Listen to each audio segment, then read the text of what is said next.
L'idea del progetto 27 castelli e 2 rocche nasce dalla possibilità di valorizzare quelli che sono i siti castellari distrutti in epoca ezzeliniana e potevano fornire un po' l'identità dei luoghi, un'identità comune a vari comuni della zona.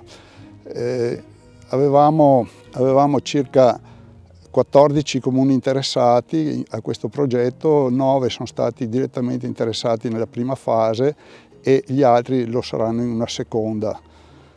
Naturalmente i siti castellari non sono più presenti in zona perché sono stati distrutti a seguito delle vicende che hanno portato alla sconfitta di Ezzelino il tiranno attorno al 1260 e quindi troviamo quasi dappertutto dei ruderi.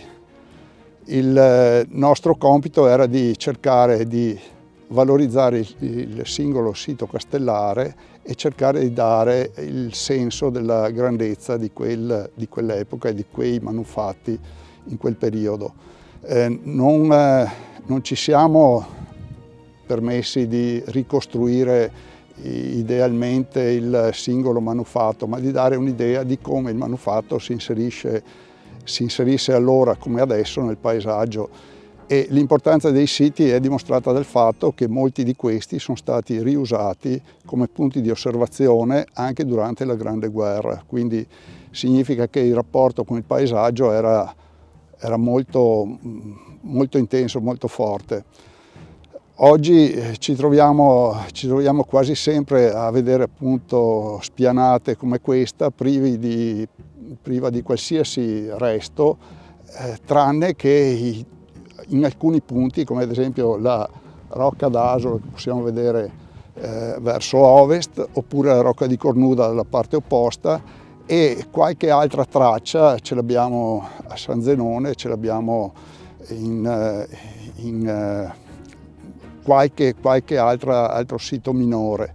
Nella zona di Masera abbiamo ben 4 siti castellari e di questi rimane di fatto come elemento maggiormente visibile solo questo. Gli altri sono in condizioni abbastanza degradate. La situazione del castello di Masera è di un forte imboschimento, i manufatti sono praticamente invisibili. Ci troviamo invece con gli altri 2 siti che sono incerti, nel senso che il sito di Coste non è perfettamente identificabile, potrebbe essere a lato della fossa Erta, però le condizioni del paesaggio ci consentono di parlare di quel sito come elemento quasi certo, mentre il sito di Castelzigot si trova anche quello in una posizione non certissima. Abbiamo la quasi sicurezza della posizione del castello di Castellet, in quanto il toponimo ci dice che quasi certamente avevamo in quella posizione un punto di osservazione, confermato dal fatto che anche da lì attualmente si vede il Piave e quindi usato anche quello durante la Grande Guerra.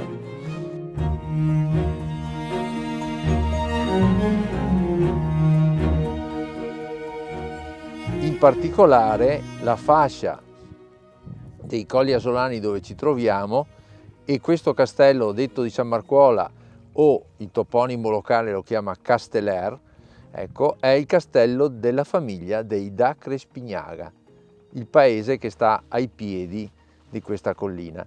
Ecco, i da Crespignaga insieme con altre famiglie, gli Ainardi in particolare, sono i protagonisti, se vogliamo, secondari della vicenda insediativa portata avanti da Ezzelino, dalla famiglia degli Ezzelini, in particolare con Ezzelino III, detto il tiranno, il più crudele secondo le cronache dell'epoca, quale ha, come dire, una politica di, come si dice, di quasi clientelare, nel senso si trova tutta una serie di signorotti locali che donano o costretti alle volte, come scrive giustamente Rosada, propter metum et per fortiam, quindi vuol dire per paura e per forza, cioè con la forza, vengono costretti a cedere, affittare, dare in uso ai due fratelli da Romano, e quindi questi praticamente spadroneggiano su questi castelli.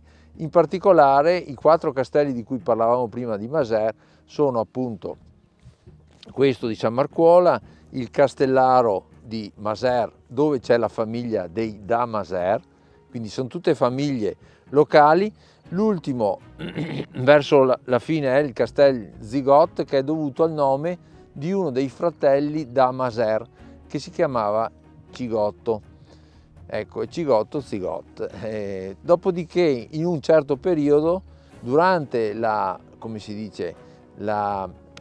periodo problematico per la famiglia dei da Castelli sono originari di Monfumo, ecco, i da Castelli sono finiti, hanno fatto una congiura contro il governo comunale a Treviso e sono finiti all'Indice, e c'è stata una guerra per eliminarli dalla scena politica. Quindi qui in questi territori c'è stato uno scontro intorno alla metà del 200 molto forte, perché cercavano di essere, come dire, i da Castelli erano, come dire, i coprotagonisti insieme agli Ezzelini. Quindi questa è la situazione. Veniamo adesso al sito dove ci troviamo.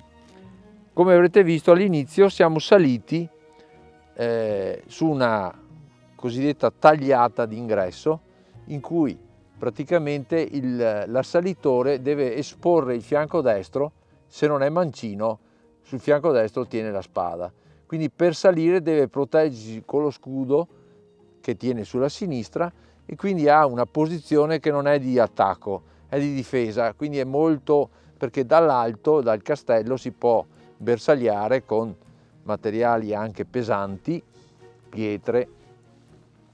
Non pensiamo al famoso olio bollente, perché l'olio bollente era molto caro e quindi non si usava molto. Casomai si usavano gli scarichi delle latrine, che erano assolutamente più efficaci dal punto di vista dell'effetto sul salitore.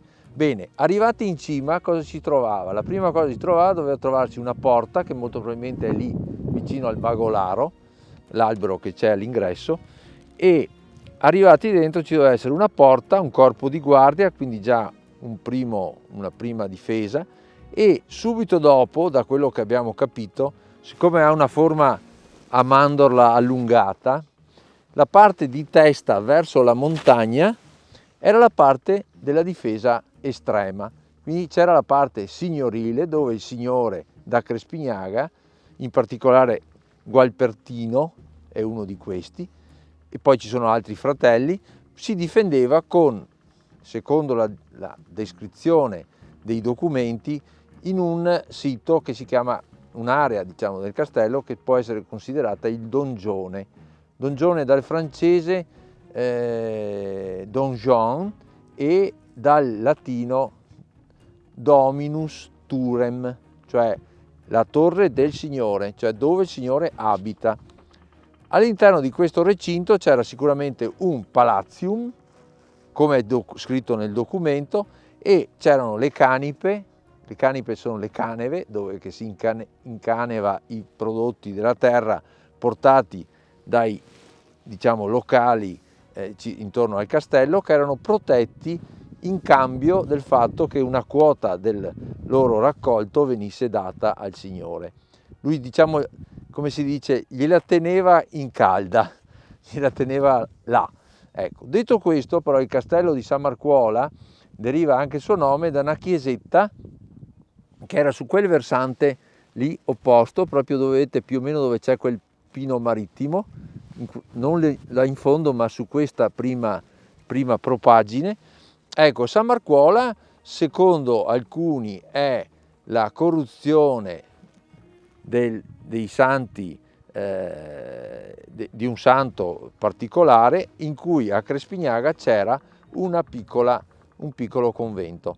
Bene, poi il castello, come vedete guardando verso la pianura, si articolava in un altro terrazzamento più basso, questa era la parte proprio sommitale molto alta, e il terrazzamento conteneva il cosiddetto casteller o castellaro, cioè la parte dove la popolazione in caso di pericolo si poteva riunire e chiudersi. Quindi quest'area qui sommitale, come vedete, è un'area molto come dire, protetta naturalmente, perché i pendii laterali sono molto ripidi. E per concludere, diciamo che quindi il castello poi aveva all'esterno la cosiddetta fracta. La fracta vuol dire una zona di vegetazione tenuta fissa, molto concentrata e molto intricata, proprio per evitare che gente senza tanti problemi potesse salire e arrivare al sito castellare più importante. Quindi la fratta è un'area non proprio piccola, perché si estende ai piedi del colle nelle due valli laterali che vanno giù. Quindi questo era il sistema. Il castello ha un'area di sua pertinenza che si chiama castellire. Il castellire è il territorio soggetto alla giurisdizione castellana. La giurisdizione castellana prevede appunto il diritto sì di incarnevare i prodotti, ma anche l'obbligo di servire i servizi di castellania, che sono i servizi per tenere in funzione il castello, pulire le zone esterne in modo che siano pulite, in modo che si vedano arrivare i nemici, e altra cosa, costruire mura, sistemare fossati e tenere, come dire, la fortezza in ordine, pronta per essere. Il numero di persone, di uomini che pensiamo potessero essere non raggiunge grandi numeri, pensiamo al massimo una cinquantina di persone, di cui comunque 10 persone di servizio di guardia per il Signore e in genere 10 uomini, diciamo 6 fanti e 4 balestrieri.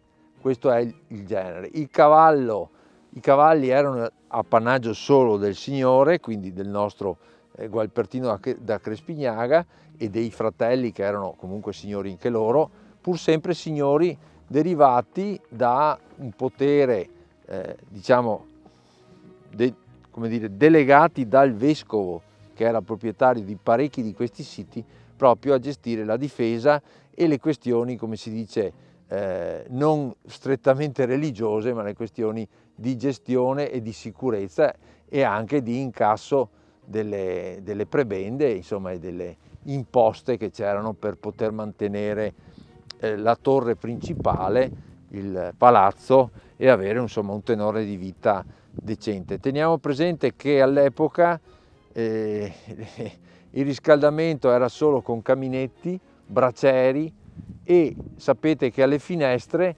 si sa anche da alcuni dipinti di Firenze eccetera, c'erano le famose impanate, cioè un telo rinforzato di lana che poteva essere anche spalmato con della cera d'api, che in questo modo si proteggeva ed era anche come dire, efficace contro la pioggia battente.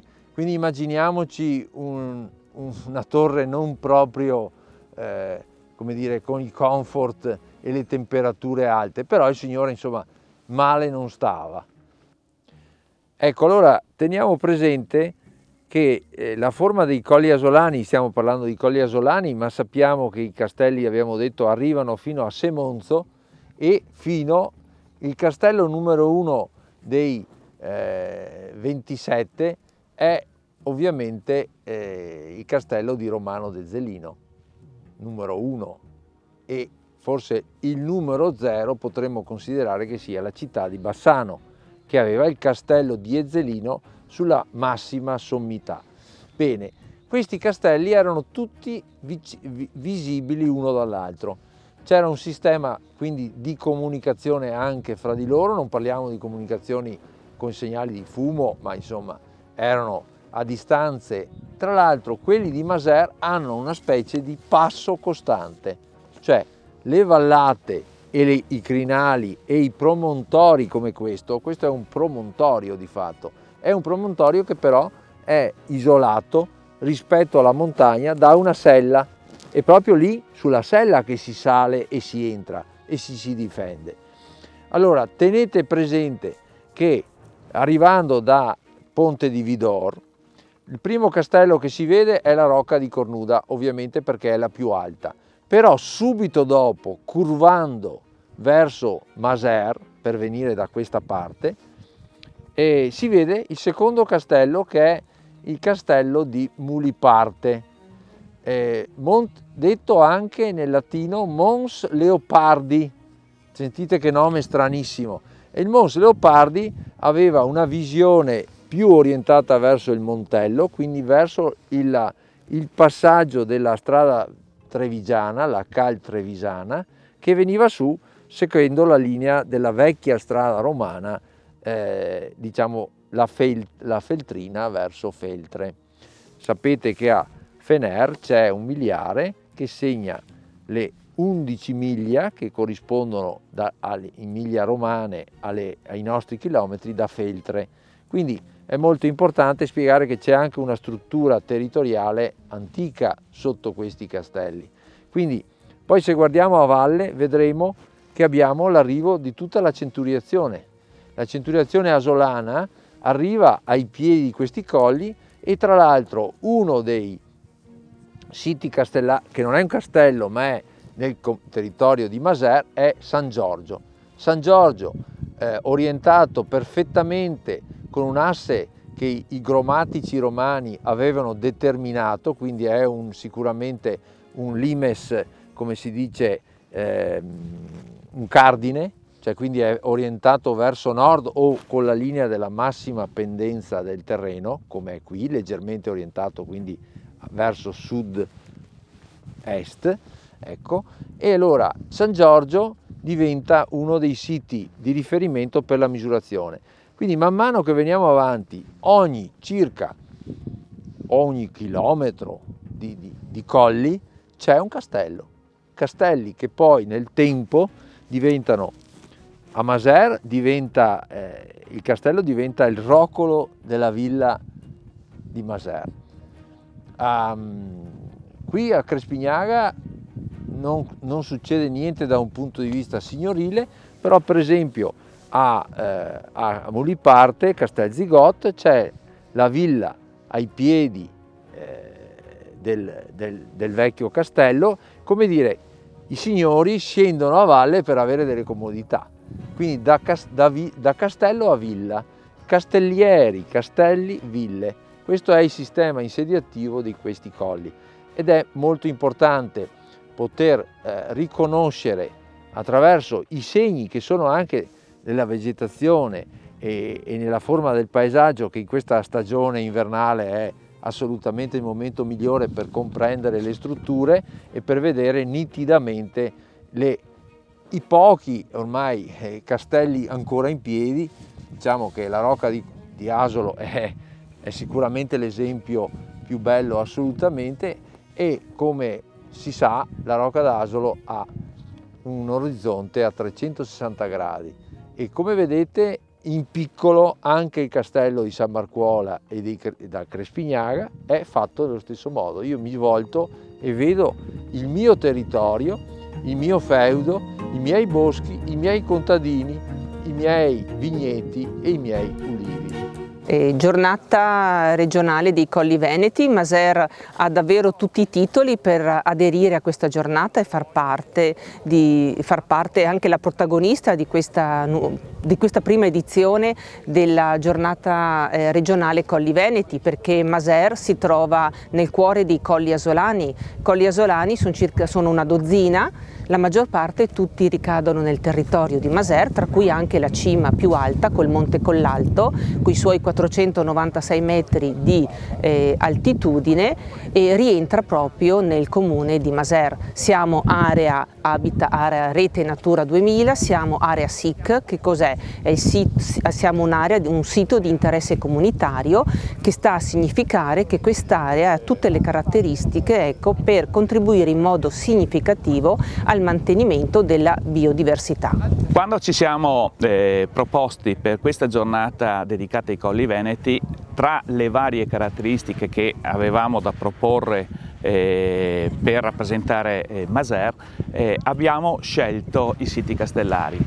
Li abbiamo scelti perché non hanno la visibilità e la popolarità della villa di Maser o di altri siti decisamente altrettanto importanti, per cui volevamo accendere proprio una luce attorno a questi 4 siti. E dei 4 siti ci siamo concentrati in questa prima edizione sul sito di San Marcuola, che ha una storia importante e soprattutto ha un ambiente decisamente molto bello tutto attorno, è di facile avvicinamento e presenta ancora alcuni aspetti che fanno ricordare molto bene quelle che erano le caratteristiche di questo sito.